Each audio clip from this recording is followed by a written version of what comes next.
And I got to tell you guys, I love fishing riprap. And it's not like me because I always want to get away from the crowd. I do not like fishing around people, but riprap gets a lot of fishing pressure.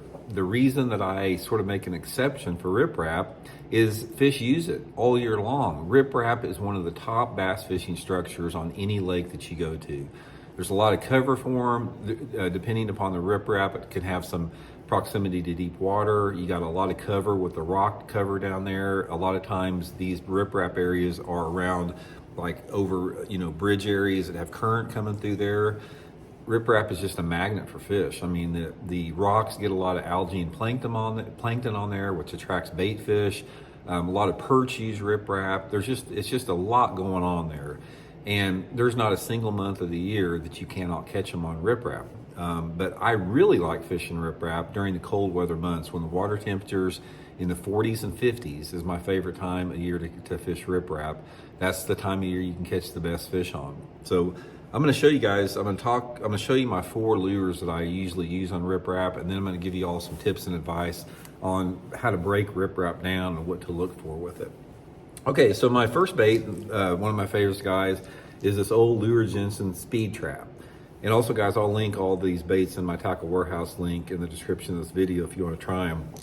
But this old Lure Jensen speed trap here, I don't know what it is about it, guys. It's deadly on riprap. This is a really good cold water crankbait.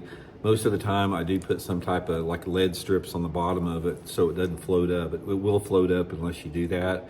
But I just use it on a slow medium retrieve. Just cast it out there parallel to the rocks. It's really good if that water visibility is, say, under 3 feet. But in cold water, guys, they love a speed trap.